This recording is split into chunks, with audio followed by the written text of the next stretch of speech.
Hey,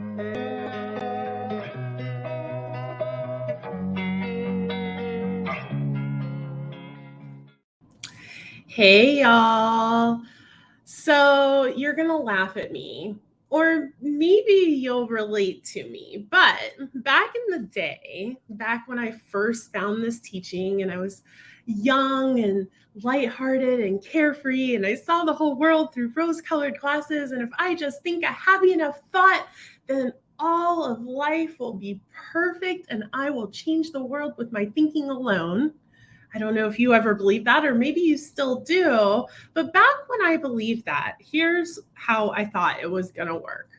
I thought that if I just meditated hard enough, prayed hard enough, did my spiritual practice hard enough, and focused only on the good things, eventually I would reach or attain this thing called enlightenment. Much like Buddha sitting under the Bodhi tree, I would become a bodhisattva. And then once that happened, life would be all good. I would have reached enlightenment, and therefore everything that I created in my life would be so perfect and so magical and so miraculous.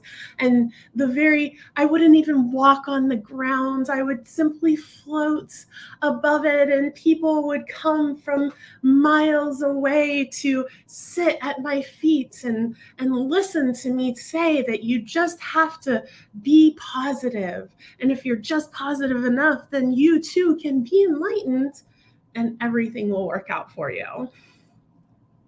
Anybody else ever believe that? Or was it just me finding this teaching in my 20s? Maybe it was just me. But what I can tell you now, after being in New Thought teachings for almost 20 years, is that's not the way it actually works, is it?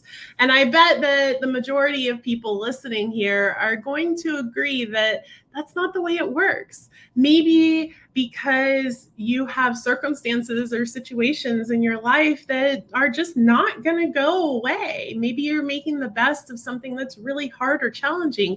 Maybe you know that's not going to work out because you did the work. You sat in meditation. You attended all of the retreats and you were silent, and you went vegetarian or vegan, and you traveled to India, and you walked across Europe, and you did all of the things. And life is still hard sometimes. Maybe you're still in the process. Maybe you're still beating yourself up, hoping that if you just beat yourself into submission through meditation for long enough, you'll reach enlightenment. I can let you know you can stop doing that now. It's never going to happen, at least not in that way. Now, maybe you'll reach enlightenment, and I personally think if you do, you'll probably poof off of the planet because there's no point in being here in a body anymore. But until you reach that point, I want to talk a little bit about what it's actually going to look like, or what I have found it actually looks like.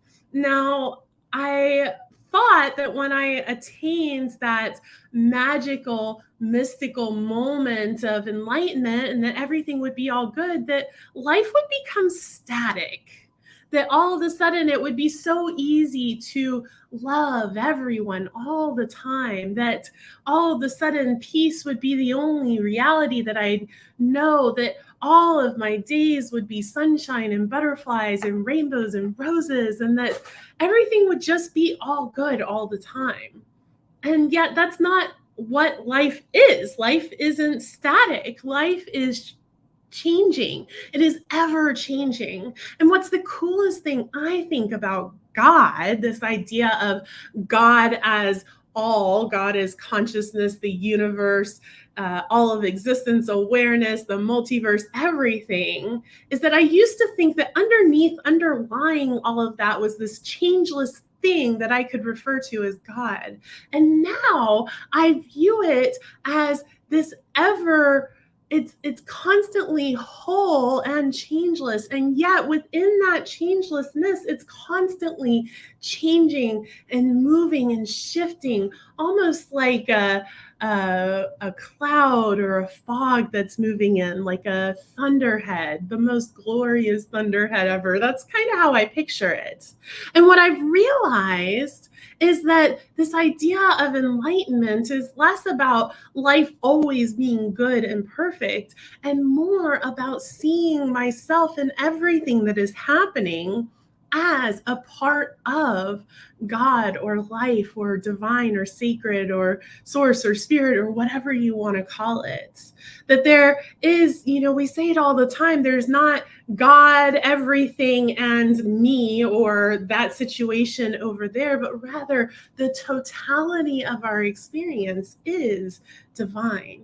And if the totality of our experience is divine and we're still having experiences that are challenging, that must mean that those experiences and the challengingness of them are divine as well. And so it's less about trying to force our lives to be that static, perfect thing that we've envisioned, and instead shifting our perspective to understand that God is showing up even as that situation, even as that diagnosis or that relationship ending or that loss or the grief or the anger or the frustration or the annoyance or whatever it may be, that too is God.